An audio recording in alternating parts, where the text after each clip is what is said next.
사람은 세 가지로 자란다고 합니다. 첫째는 먹는 것으로, 두 번째는 교육으로, 세 번째는 환경으로 자란다고 그럽니다. 그런데 이 셋 중에서 가장 큰 영향을 주는, 가장 큰 차이가 있는 것이 환경이라고 합니다. 누구나 다 먹어요. 누구나 다 교육받습니다. 그런데 환경이 달라서 그 인생이 달라진다고 합니다. 그래서 맹자의 어머니가 맹자의 교육을 위해서 3번이나 이사했던 유명한 이야기가 있습니다. 맹모 삼천지교라고 합니다. 맹자의 어머니가 처음에 공동묘지 근처로 이사를 갔어요. 그랬더니 맹자가 이제 가면 언제 오나 뭐 이런 놀이를 하고 있어요. 안 되겠다. 이사를 갔어요. 시장으로 이사를 갔는데 이제는 골라 뭐 그러면서 노는 거예요. 안 되겠다. 다시 이사를 갔는데 글방 근처로 이사를 갔더니 그제서야 예법 놀이를 하면서 아이가 공부에 관심을 갖더라는 겁니다. 그래서 맹자가 유학에 유명한 학자가 되었다. 아주 유명한 이야기입니다. 인간은 자라며 성장하는데 가장 중요한 것이 환경이라고 그럽니다. 좋은 환경에 자라면 좋은 사람이 될 확률이 높습니다. 그렇다고 좋은 환경에 있는 사람들이 다 좋은 사람이 되는 것은 아닙니다. 예외도 있습니다. 좋은 환경이 아니라 열악한 환경이 있음에도 불구하고 좋은 사람, 훌륭한 사람이 되는 경우가 많이 있습니다. 그럼 이건 또 왜 그렇습니까? 사람은 환경의 지배를 받지만 결정적으로, 절대적으로 환경의 지배를 받는 것은 아니기 때문에 그렇습니다. 아이들이 안 좋은 환경에 자란다고 할지라도 다 나쁜 아이가 되는 게 아닙니다. 물론 영향을 받기는 합니다만 그렇더라도 그 나쁜 환경을 극복을 하면 더 훌륭한 자녀가 될 수가 있는 것입니다. 물론 이것이 쉽지 않습니다. 그래서 부모님들은 어린아이 때에 아이들에게 좋은 환경을 제공해 주려고 노력을 합니다. 바람직한 현장이죠. 그러나 이것이 전부라고 생각하면 안 됩니다. 좋은 환경에 내 아이를 넣어주면 무조건 내 아이는 좋은 자녀가 될 거다, 훌륭한 사람이 될 거다, 이렇게 생각을 하면 안 됩니다. 제가 어린 시절에 자랐던 환경은 좋은 환경이 아니었습니다. 뭐 여기저기 나이 드신 분들 뭐 전쟁 끝나고 나는데 60년대, 70년대에 뭐 대한민국이 뭐 환경이 좋았습니까? 고무신 신고 다니고 다 흙먼지 나는 길바닥이었고 나라는 가난했고 사회는 어지러운 가운데 있었습니다. 물론 그 당시에 제 주변에 사립초등학교 다니는 자녀들도 있었어요. 그래서 중학교, 고등학교 갔더니 자기는 사립초등학교 출신이래. 그 당시에 사립초등학교 스쿨버스 있고 막 그랬거든요. 돈 있는 사람들 그렇게 자녀들 사립학교 보내서 그렇게 진학을 했습니다. 그런데 그런 자녀들이 다 잘 됐느냐? 그렇지 않습니다. 그 당시에 못 먹고 못 배웠던 그런 가운데서도 고학하면서 그 중에서도 훌륭한 사람들이 된 경우가 굉장히 많았습니다. 분명히 우리는 환경의 지배를 받습니다. 그러나 이 환경이 전적으로 우리를 지배하는 것은 아닙니다. 거름더미 속에서도 얼마든지 장미꽃이 필 수가 있는 것입니다. 오늘 본문에 사무엘이라고 하는 이 사람이 마치 거름더미 속에서 피어난 장미꽃과 같았습니다. 사무엘은 정말 열악한 환경에서 자랐습니다. 어려서부터 남의 집 더부살이를 했습니다. 어머니 아버지가 있었어요. 근데도 불구하고 어머니가 태어나자마자 자기를 나시린으로 서원을 해버렸어요. 하나님께 구별된 아이로 서원을 하는 바람에 젖되자마자 성전에 가서 살아야만 했습니다. 사무엘의 어린 시절은 낭만적이지 않았습니다. 어릴 때 성전에서 나무 해오고 물길로 오고 빨래하고 청소하는 일을 하면서 자랐습니다. 그래도 사무엘은 성전에서 자랐으니까 좋은 환경이 아니었겠나 그렇게 생각하는데 그렇지가 않습니다. 사무엘과 함께 자랐던 그 제사장 엘리의 두 아들들은 불량배였습니다. 여호와를 알지 못했습니다. 여호와를 알지 못했다는 말은 하나님을 몰랐다 그런 뜻이 아닙니다. 엘리의 두 아들 홈니와 비나스는 제사장이었습니다.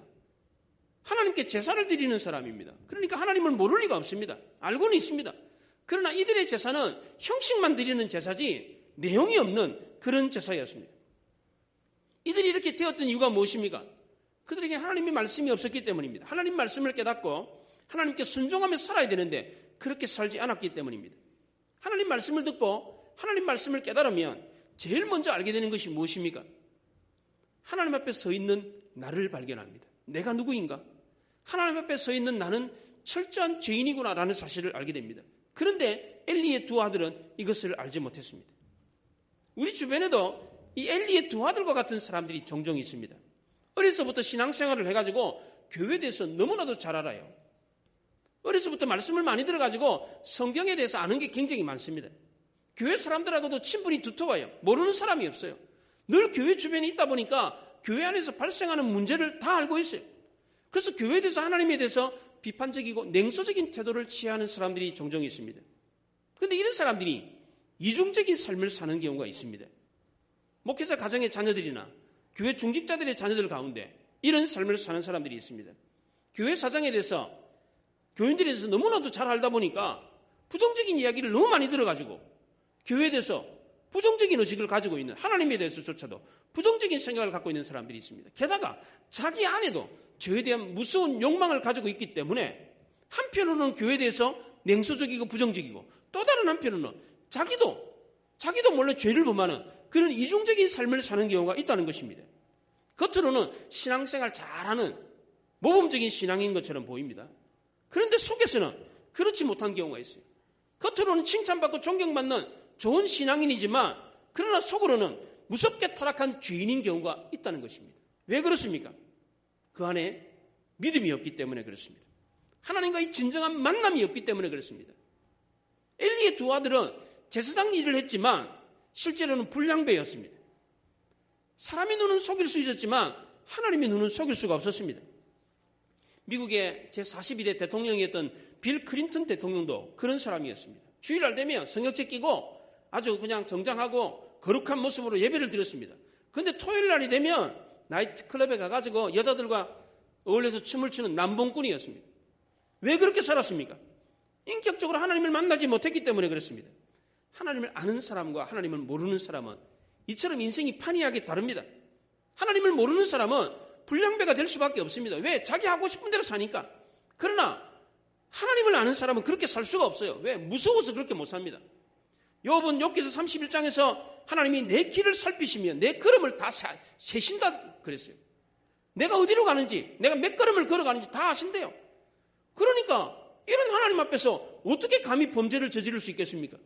요셉도 마찬가지입니다. 보디발의 아내가 요셉씨 그러면서 꼬리를 쳐도 요셉이 어떻게 했어요? 내가 어찌 큰 학을 행하여 하나님께 범죄하리요 득죄하리요 그렇게 말을 했습니다. 다윗도 마찬가지입니다. 아들 솔로몬에게 권면을 하면서 여호와를 두려워하면서 살아라 그렇게 말했습니다. 내 아들 솔로몬아, 너는 내 아버지 하나님을 알고 온전한 마음과 기쁜 뜻으로 섬기면서 살아라 이렇게 권면을 했습니다. 예레미야도 마찬가지입니다. 가난한 자, 궁핍한 자를 변호하는 것은 하나님을 알미의 증거다. 하나님을 아는 사람은 가난하고 궁핍한 사람을 변호하며 산다 그렇게 말했습니다. 사도 요한도 마찬가지입니다. 하나님을 아는 자라면 마땅히 하나님의 계명을 지키고 하나님을 사랑하고 성도를 사랑하는 사람이 된다 그렇게 말했습니다. 그런데 엘리의 두 아들들은 어땠습니까? 하나님의 살아계심을 전혀 알지를 못했습니다. 하나님을 알지 못했기 때문에 불량자로 살았습니다. 하나님이 없다고 생각하니까 내 마음대로 내 하고 싶은 대로 하는 겁니다. 시편 11편 14편에 어리석은 자는 그 마음이 이르기를 하나님이 없다 하도다 그랬어요. 하나님이 없다 하는 사람은 부패하고 행실이 가증하고 선을 행하는 자가 없다 그렇게 말을 했어요. 하나님이 없다고 생각하니까 자기 하고 싶은 대로 하는 거예요. 예. 행실이 부패하다 그랬어요. 예. 구약시대에 예레미야 당시에도 이스라엘 백성들이 그랬습니다. 예레미야 4장 22절에 내 백성은 나를 알지 못하는 어리석은 자요 지각이 없는 미련한 자다 그랬어요. 왜 미련한 자가 되느냐? 하나님을 알지 못했기 때문에 미련한 자가 됐다는 겁니다. 호세아 당시에 이스라엘 백성들도 마찬가지였습니다. 그들이 왜 음란했느냐? 왜 음란이 가득했느냐? 하나님이 없다고 생각했기 때문입니다. 하나님을 두려워하지 않는 엘리의 두 아들들은 이스라엘의 제사제도를 완전히 망가뜨려 버렸습니다. 이스라엘의 제사제도는 이스라엘의 가장 중요한 제도였습니다. 이스라엘 백성들이 제사제도를 통해서 죄사함을 받고 마음의 위로를 얻고 힘과 용기를 얻었습니다. 그런데 엘리의 두 아들들은 이 제사제도를 망가뜨려가지고 이스라엘 백성들이 하나님께 가까이 갈 수 없도록 만들었습니다. 고기를 분배하는 원칙부터 지키지 않았습니다. 제사를 드릴 때는 고기를 삶은 후에 그 고기를 나누게 되어 있습니다. 그런데 고기를 삶기도 전에 새갈고리를 가져와가지고 고기를 건져가지고 자기네들이 먹어버렸어요. 특히 화목제물 같은 경우는 그 고기를 나누어 먹으면서 하나님의 은혜를 나누었는데 고기를 건져가지고 고기 다 가져가 버리니까 뭘 먹으면서 뭘 나누겠습니까? 또한 이들은 수입이 안 되는 제사는 아예 드리지 못하게 했습니다. 예를 들자면 고기를 다 불태워가지고 드리는 제사, 속죄제, 속건제, 이거는 번제로 다 불태워서 드리는 제사거든요. 이런 제사는 못 드리겠어요. 그런 제사 드리지 말고 감사제, 서원제를 드려라. 그건 기름만 태우면 되는 제사예요. 그러니까 자기네들 수입을 얻기 위해서 제사를 드리고 싶은 사람도 제사를 제대로 드리지 못하게 해서, 더 심각한 것은 성전에서 수종되는 여인들과 동침을 했다는 것입니다. 이들은 양의 가죽을 뒤집어 쓴 이리와 같았습니다. 어떻게 이런 일을 할 수가 있었습니까? 하나님을 두려워하지 않으니까, 하나님이 없다고 생각하니까, 사람의 눈만 피하면 된다 이렇게 생각을 했습니다. 제가 처음 신학대학원 시험 보러 갔을 때 시험장에 갔는데 깜짝 놀랐어요. 저는 대학 다닐 때도 컨닝을 안 했거든요. 그랬어요. 근데 대학원 시험 보는데 다 그 신학생들이 와가지고 시험을 보잖아요. 총신대학원 시험 보는데 그 당시에 50명 뽑는데 2,500명이 왔어요. 경쟁률이 엄청 높았는데 시험장에 이제 그 시험 치는데 옆에 사람이 그 책상 밑에 이걸 펴가면서 보면서 시험을 보더라고요. 제가 깜짝 놀랐어요. 그걸 보고, 야, 저 목회자 될 사람들도 저렇게 컨닝을 하는구나. 그래서 제가 무슨 생각을 했냐면, 저 사람은 알지 못해가지고 저 사람 쓰겠지만 하나님은 아시기 때문에 저 사람 안 쓴다는 거예요. 제가 그 생각을 했어요. 그렇습니다. 사람은 속일 수 있어도 하나님은 못 속입니다. 늘 하나님이 계시다는 생각을 갖지 않기 때문에 그렇게 한 것입니다. 하나님이 계시는 성전은 우리의 모든 삶의 중심입니다. 이것은 단순히 종교의 중심만이 아니라 정치, 철학, 문화, 교육 모든 것이 중심입니다. 이것이 무너지면 모든 것이 다 무너지는 것입니다. 성전은 이스라엘 사회에 만연한 죄를 씻어주는 정화소와 같았습니다. 병든 사람을 치료해주는 병원과 같았습니다. 마음을 위로해주고 치료해주는 요양소와 같은 것이었습니다. 이런 중요한 기능을 하는 성전이 철저하게 망가지고 있었습니다. 엘리의 두 아들 홈니와 비나스의 이 사악한 손길이 미치지 않는 것이 없었습니다. 이렇게 영적으로 혼미하고 타락한 가운데 한국으로 청청한 소나무와 같은 아주 순결하고 죄 물들지 않는 한 사람이 있었습니다. 그가 누굽니까? 어린 사무엘이었습니다. 이 사무엘의 직책은 템플보이였습니다. 성전에서 허드렛 일을 하는 사람이었습니다.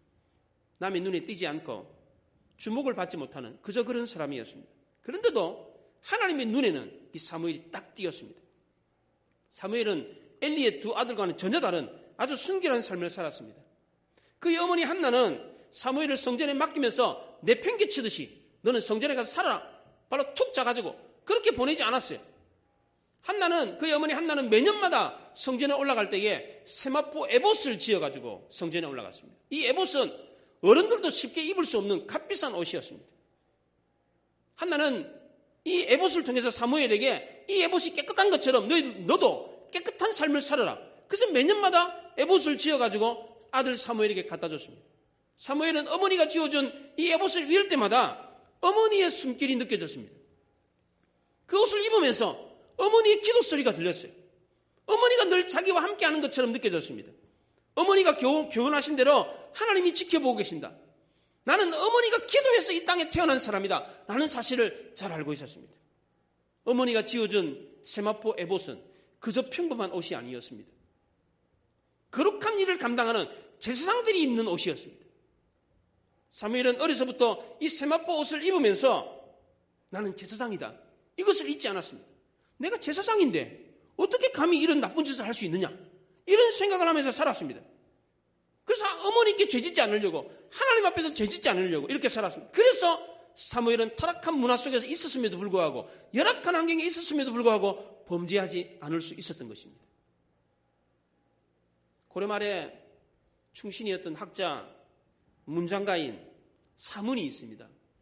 모근이색, 야흔길제, 포운정몽주라는 고려 말에 충신이 있었어요. 아주 문장가들이 있었는데 그중에 정몽주라는 사람의 어머니가 아들의 옷을 손수 만들어서 아들의 옷을 입혔는데 옷을 지을 때 아주 특이하게 옷을 지었어요.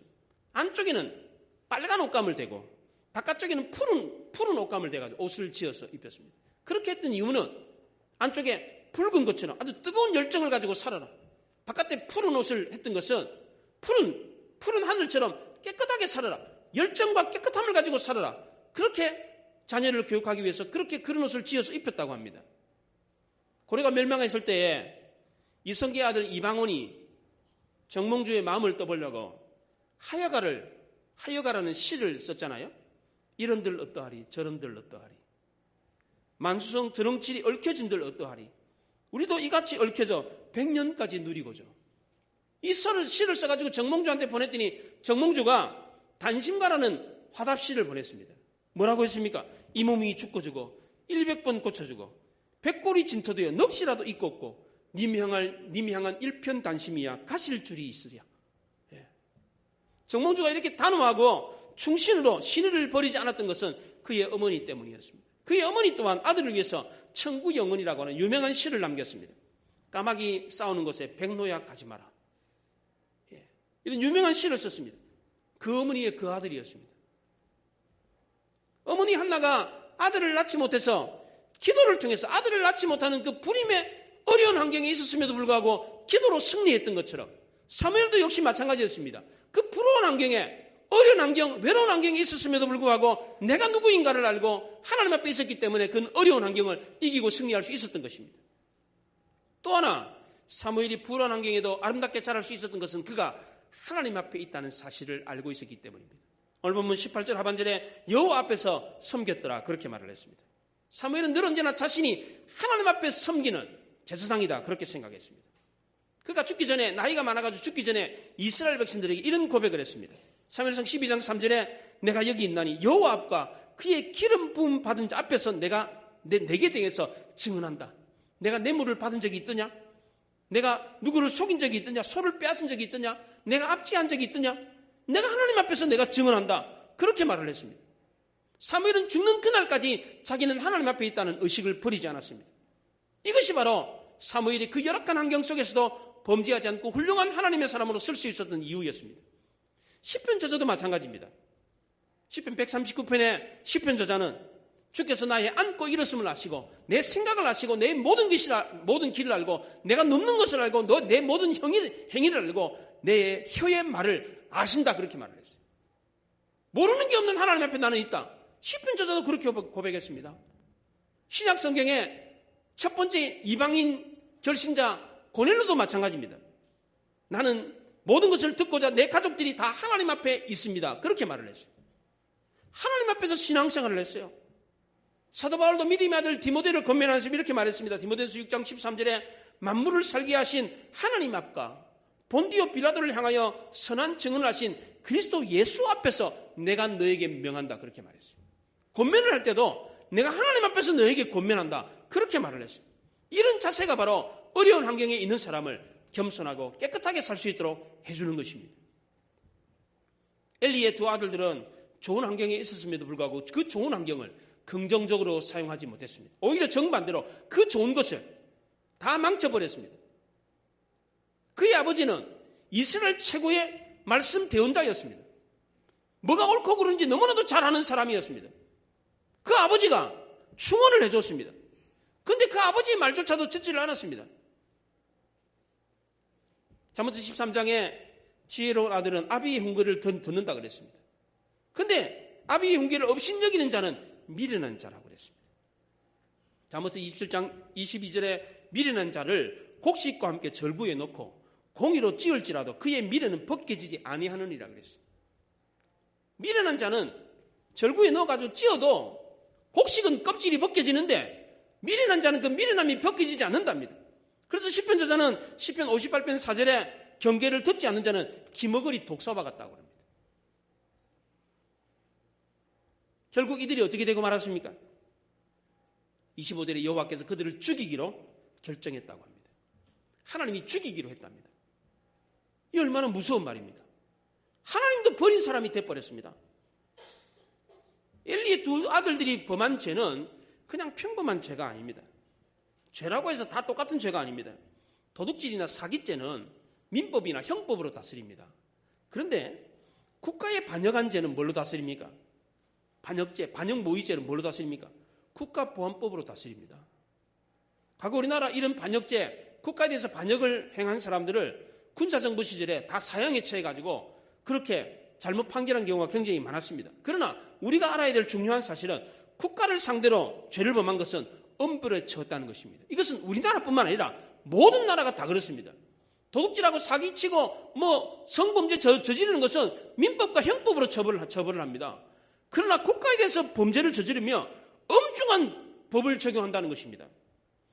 엘리의 두 아들들이 범한 죄는 단순한 도둑질과 강간죄가 아닙니다. 하나님께 대한 죄였습니다. 그래서 엘리가 그럽니다. 22절에 사람에게 범죄하면 하나님이 심판하시려니와. 이렇게 하나님이 심판한다는 거기에 보면 가로 1 해가지고 간주 성경에 보면 밑에 보면 법관이라고 되어 있어요. 여러분들 좋은 성경에는 그렇게 되어 있습니다. 사람에게 범죄하면 법관이 심판을 하지만 여호와께 범죄하면 누가 그를 위해서 간구하겠느냐? 그렇게 말을 했습니다. 사람에게 범죄하면 구제할 길이 있지만 하나님께 범죄하면 누가 구제를 해주겠느냐? 그 얘기를 합니다. 그런데도 엘리의 두 아들들은 이런 아버지의 엄중한 경고를 들은 채 만취했습니다. 왜? 하나님 자체를 인정하지 않았기 때문입니다. 하나님이 있기는 뭐가 있어? 한번 해보려면 해보라 그래. 죽이기는 뭘 죽여? 죽이려면 죽여보라 그래. 오히려 더 당당했습니다. 조금의 양심의 가책도 느끼지 않았습니다. 아버지의 책망을 책망으로 여기지 않았습니다. 결국 이들의 범죄 행위는 갈 때까지 갔습니다. 결국 하나님이 이들을 죽이기로 결정했습니다. 사형 선고가 내려졌습니다. 사형 선고가 내려지면 사형수들은 어떻게 합니까? 무기징역을 받은 사람하고 사형 선고를 받은 사람은요, 감옥 생활이 판이하게 다르답니다. 무기징역 받은 사람은 죽을 때까지 그냥 그 감옥에서 사는 거예요. 근데 사형을 언도받은 사람은 사형 날짜를 안 가르쳐 준대요. 그래가지고 누가 교도관이나 누가 부릅니다. 그러면 깜짝 놀란대요. 자기 이름만 불러도 깜짝 놀란대요. 왜? 그날이 자기 죽는 날이니까. 그래서 사형수들은 죽는 그날까지 그날을 기다리면서 죽고 또 죽는데요. 그게 무기징역 받은 사람하고 사형 받은 사람하고 천지 차이랍니다. 이게 누가 자기 이름만 불러도 벌컥벌컥 놀란다는 거예요. 이게. 그럼 엘리의 두 아들도 그렇게 살았느냐? 죽이기로 결정했는데 하나님의 선고가 내려졌으니까 엘리의 두 아들도 그렇게 살았느냐? 그렇지 않습니다. 왜? 하나님을 몰랐기 때문입니다. 하나님을 인정하지 않으니까. 모르는 게 약이다. 속 편하게 살자. 그렇게 살았습니다. 근데 결국 어떻게 됐습니까? 이 두 아들들이 전쟁에 나가가지고 비참하게 죽고 말았습니다. 젊은 사람들 가운데 이런 생각을 하는 사람이 있습니다.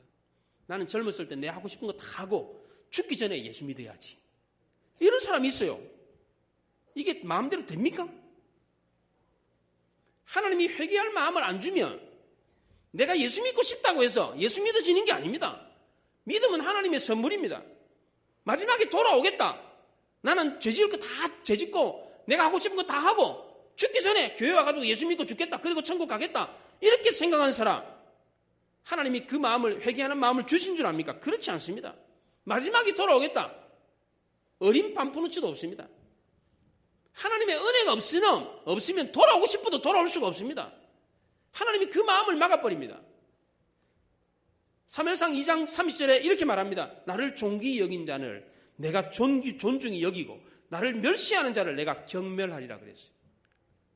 우리가 하나님으로부터 존중을 받느냐 존중을 못 받느냐 어디에 달려 있습니까?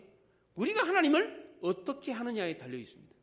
우리가 하나님을 높이면 하나님도 우리를 높여줘요. 우리가 하나님을 무시하면 하나님도 우리를 경멸한다 그랬어요. 다윗이 마지막까지 하나님께 존귀함을 받았다고 합니다. 역대상 29장 28절에 그가 나이 많아 늙도록 부하고 존귀하다가 죽음에 그렇게 말했어요. 다윗은 죽는 그날까지 부하고 존귀하게 살다가 죽었습니다. 왜 그랬느냐? 다윗을 편애해서 그랬느냐? 천만의 말씀입니다. 다윗도 하나님을 높였기 때문에 그렇습니다. 다윗이 쓴 시편마다 이런 내용이 있습니다. 여호와여 내가 주를 높일 것이라. 여호와는 생존하시니 나의 반석을 찬송하며 내 구원의 하나님을 높일지로다. 여호와여 주의 능력으로 높임을 받으소서.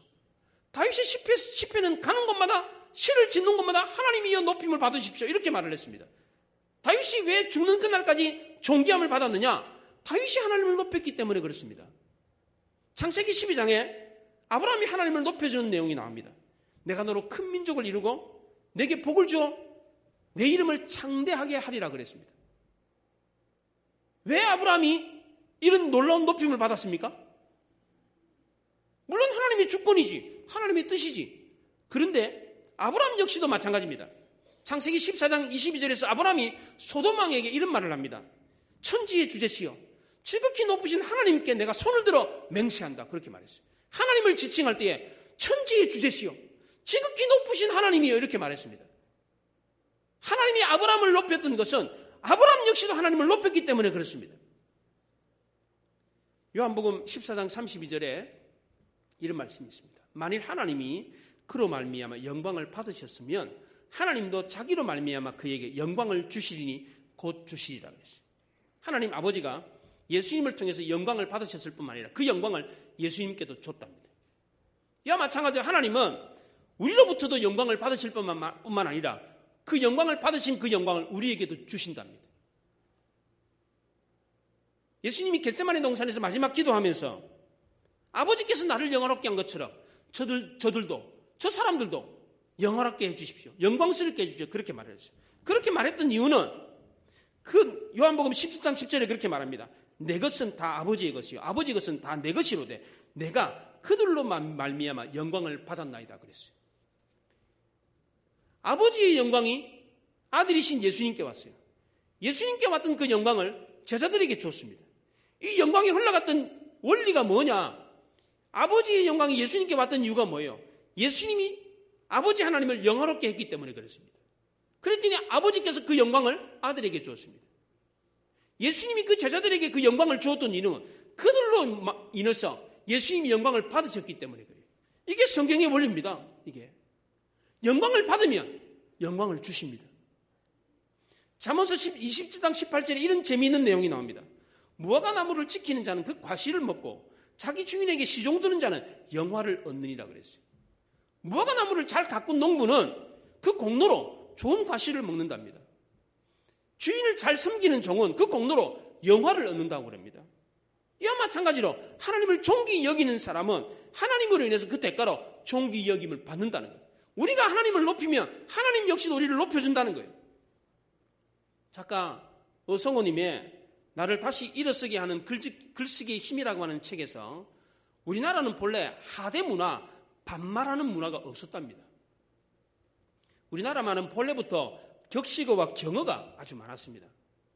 4단계의 높임말이 있었는데 해라, 하게, 청하는 태도죠. 하오, 높이는 말입니다. 합쇼, 더 높이는 말이에요. 이 4단계의 높임이 구분이 있었는데 이 4개 중에서 하게, 하오, 합쇼는 다 높임말이라는 거, 공대하는 말이에요. 근데 그 중에 하나 해라는 말만 하대하는 말이에요. 그러니까 우리나라 말은 거의 대부분 다가 어떤 말이에요? 높이는 말이라는 겁니다. 본래 한국말은 공대하는 말이 절대적으로 많다는 것입니다. 조선시대까지만 해도 나이 어린 하인들에게도 하시게, 하게 이렇게 말을 했어요. 해라 이렇게 말하지 않고 하게, 하시게 이렇게 말했다는 거예요. 경상도 사투리에도 경상도 사람들은 주의소, 보소, 소자를 붙입니다. 소자. 제가 서울에 왔더니 요자를 붙이더라고. 요자를. 그래서 제가 서울에 와 한 달 동안 말을 못했어요. 경상도에서 다 소자를 붙이거든요. 주의소, 주의소, 보소 이렇게 소자를 붙여요. 근데 이거는 얼마예요? 주세요?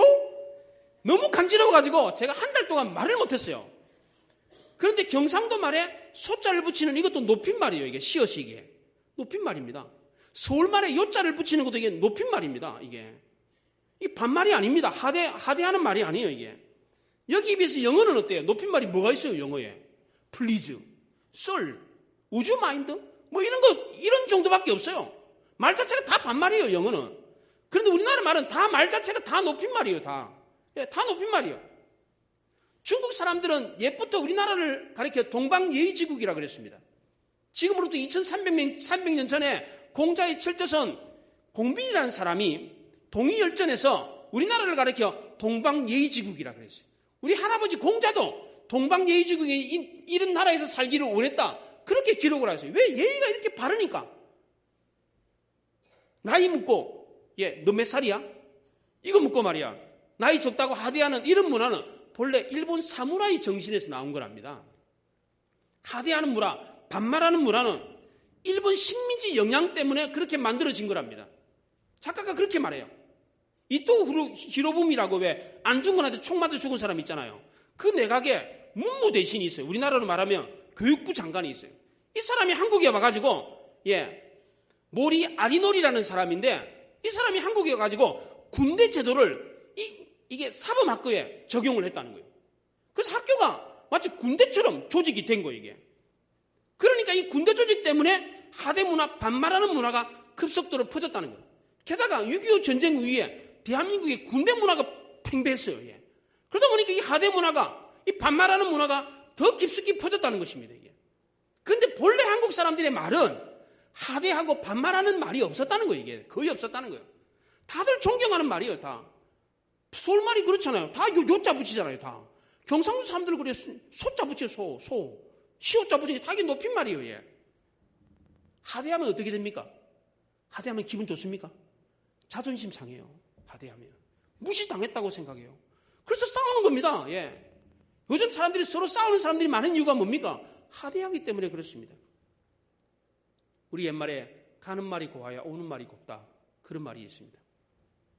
내가 남을 하대하면 남도 나를 업신여깁니다. 자존심 상해가지고 서로 막 얼굴 붉히고 싸우려고 그럽니다. 그런데 내가 상대방을 높이면 상대방도 나를 높여줍니다. 하나님과 우리 사이도 마찬가지입니다. 우리가 하나님을 높이면 하나님도 우리를 높여주세요. 하나님은 엘리의 두 아들을 정멸했지만 어린 사무엘은 어림에도 불구하고 사무엘을 높여주셨습니다. 더욱더 큰 은총을 베풀어 주셨습니다. 왜 그렇습니까? 오늘 26절에 아이 사무엘이 점점 자라매 여호와 사람들에게 은총을 더욱 받더라 그랬어요. 어린 나이인데도 불구하고 사무엘은 오히려 더 은총을 받는, 더 높임을 받았습니다. 그 이유가 무엇입니까? 엘리의 두 아들들은 하나님을 멸시했지만 사무엘은 하나님을 존중히 여기고 높였기 때문입니다. 그렇다면 우리는 어떻게 해야 됩니까?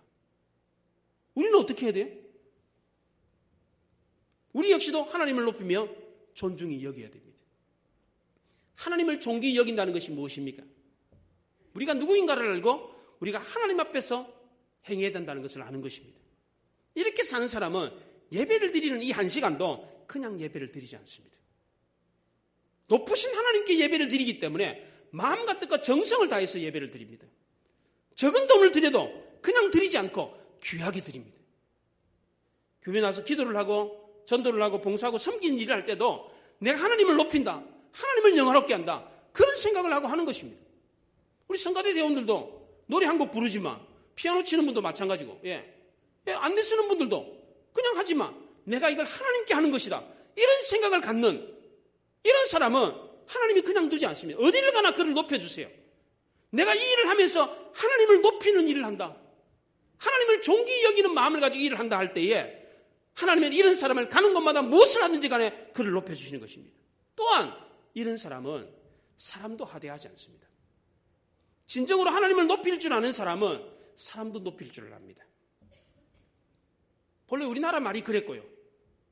어린이집에서도요, 아이들을 키울 때에 아이들한테 하대하지 않습니다.